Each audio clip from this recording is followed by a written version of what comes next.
سرخط خبرها. کودکی را که در ترکیه تعلیمات دینی می‌گرفت به تاجیکستان برگرداندند. سازمان ملل متحد خواستار خروج روسیه از اوکراین شد.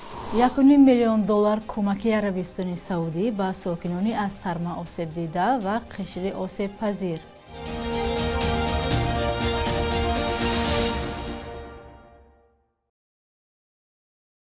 درود بیننده های عزیز، شما برنامه نویدی بامدادی را تماشا دارید که از دوشنبه تقدیمتان می شود. امروز جمعه 24 فوریه است.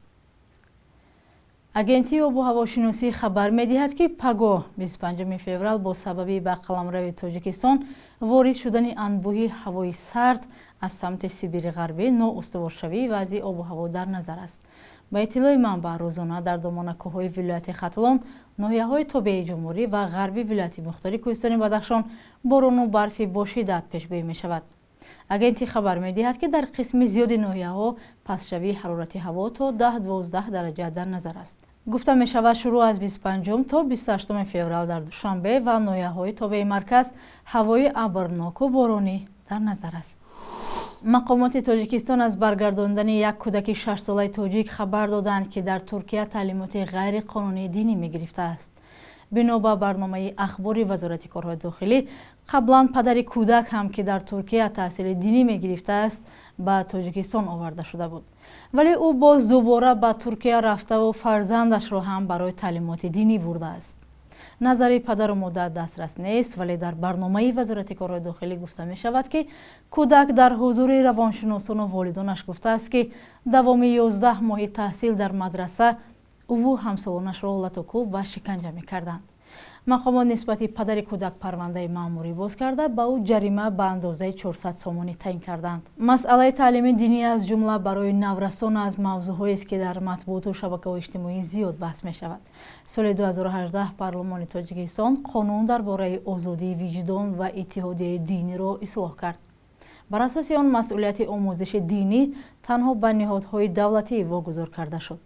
созмонҳои байнулмилалӣ ва кишварҳои ғарбӣ борҳо тоҷикистонро барои маҳдуд кардани озодиҳои динӣ танқид мекунанд, вале мақомоти тоҷик ҳамеша интиқодҳоро беасос ва рафтори худро барои таъмини амният дар кишвар дурусту қонунӣ мешуморанд.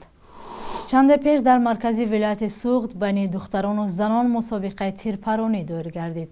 ташаббускорони ин чорабинӣ гуфтанд ки сол то сол шумори бонувони ба ин навъи варзиш шавқ пайдо карда зиёд шуданд ва тақрибан дар ҳама шаҳру навоҳии суғд дастаҳои худро ташкил карданд. занону духтарон мегӯянд худро дар ҳолатҳои зарурӣ дар қатори мардон ба вазъи фавқулода омода кардан мехоҳанд. фарзон муҳаммадӣ аз ҳунари тирпаронии занон наварҳо гирифт ва гузориши ӯро якҷо мебинем. با لباس نظامی و برای تیراندازی حدود 100 نفر زنان و دختران سغدی در مرکز ولایت و در عرفه روز قوه‌های مسلح تاجیکستان جمع آمدند. آنها مهارت خود را در تیراندازی از سلاح پنیوماتیکی نشان داده و بین هم قوه آزمایی نمودند. نازنین ترسونова میگوید هرچند دانشجوی دانشگاه تکنیکی در رشته معماری است، 6 سال باز با این نوع ورزش مشغول می شود و می‌خواهد من بعد به مسابقه‌های بین‌المللی راه یابد. من از سببی که پدرم کارگر نظامی باشد، من شوق پیدا کردم به تیرپرانی. از سن 12-13 ساله باز من مشغول هستم و در جمهوری جای اول اشتراک کردم مابین دخترانی تاجیکستان. من باز نمودی تیرپرانی و зборкаи автомат калашников низ машғул ҳастам. ин занону духтарон намояндагони касбу кори гуногунанд ва ҳамзамон бо ин навъи варзиш сару кор доранд. зайнура умарзода, муовини раиси ноҳияи мастчоҳ мегӯяд, шуғли занон ба тирандозӣ вижагиҳои худро дорад ва онҳо низ дар ҳолатҳои фавқулода бояд дар сафи мардон биистанд ва аз онҳо кам набошанд.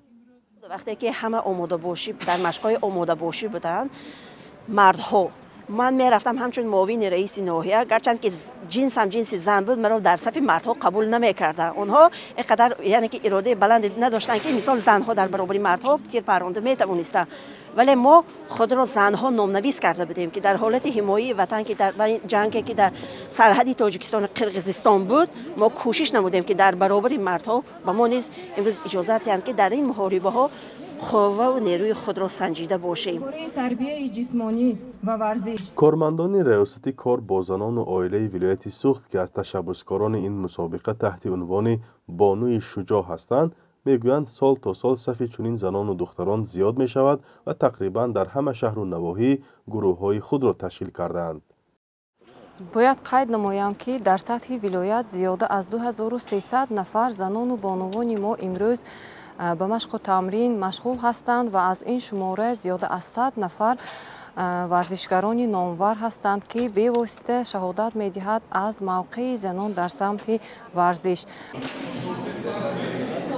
در تاجیکستان تقریبا 50% اهالی را زنان و دختران تشکیل می کنند و در ساحه ورزش نیز موقع خود را پیدا کردند. چندی از آنها در مسابقه های المپی و بین المللی اشتراک کرده و جایهای نمایان گرفتند. آنها میگویند در همه نوع ورزش مشغول بودن بانوان خوب است و امیدوارند که بر مقابل خصم چنین تجربه را استفاده نخواهند کرد. فرزا محمدی، رادیو آزادی، شهر خوجند. عربستان سعودی با ساکنانی از ترمه آسیب دیده ولایت مختار کوهستان بدخشان و دیگر طبقه های آسیب پذیر اهالی به مبلغ عمومی 1.5 میلیون دلار کمک میفرستد. در این باره سامانه کمیته حالتهای فوق‌العاده و مدافع گراجدانی تاجیکستان خبر میدهد.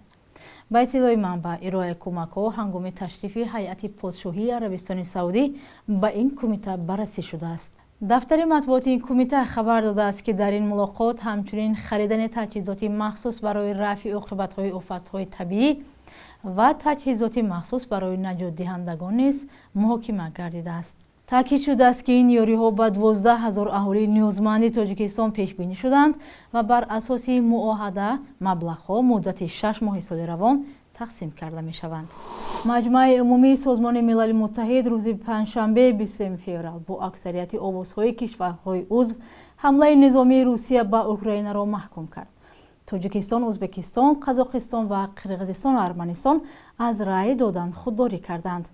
در این قطعنامه که در آستانه اولین سال حمله نظامی روسیه قبول شد، از مسکو خواسته شد که حمله نیروهای خود را از اوکراین بیرون کنند و به جنگ پایان بدهند.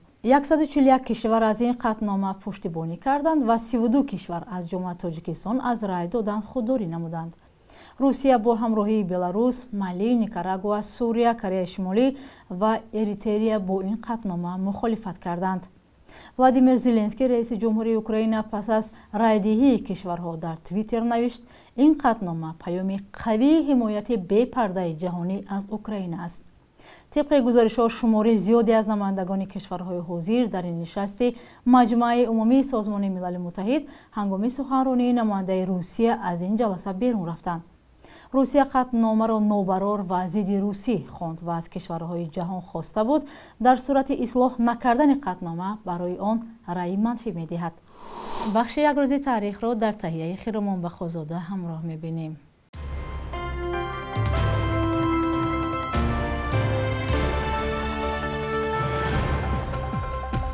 24 فوریه سال 1989 میدان آزادی شهر دوشنبه که اون زمان به نام لنین شناخته میشد، مکان برگزاری نخستین تجمع مردمی با طلب به زبان تاجیکی دادن مقام دولتی در تاجیکستان گردید. این نخستین گردی همایی بود که در فضای آسایشته و مدنی با شرکت اهل زیا و مقامات و هم شهروندان عادی برپا شد و مقامات حزبی را نه تنها در داخل جمهوری بلکه در کرملین نگران کرد. نمایش اعتراضی نخستین با طلب‌های سیاسی در آسیای مرکزی نتیجه داد و نیم سال بعد یعنی 22 ایول سال 1989 در تاجیکستان قانون درباره زبان دولتی قبول شد. تاجپرام بانک و فانون بانک دو بانکی که از چند سال پیش با مشکل روبرو گردیدند بسته شدند. سبب رسمی بسته شوی این بانک ها گفته نشد، ولی این آغاز مفلس شوی در عموم 4 بانک گردید که پس زندگی و دارایی های مشتریان و هم نظام تا اون وقت معتدل بانک ضربه زد. 24 феврали соли 1923 рафаэл толмасов таваллуд шудааст ки беш аз 70 соли умрашро барои рушди мусиқии касбии опера ва шашмақоми тоҷик бахшид. ӯ дар нахуст намоиши операи шӯриши восеи баласанян дар соли 1940 ҳунарнамоӣ кардааст.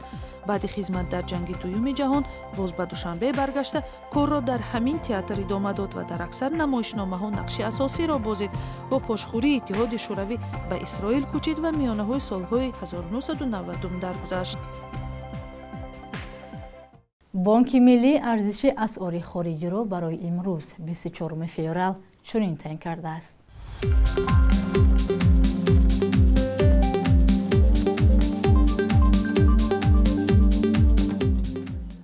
бинандаҳои азиз, ташаккур ки моро ҳамроҳӣ кардед. ин охирин барномаи навӣ дар ҳафтаи равон буд. вале шумо метавонед дар рӯзҳои истироҳат ҳам хабарҳои охиринро аз сомонаи радиоозодӣ пайдо намоед. истироҳати хубе дошта бошед. худо нигаҳбонатон.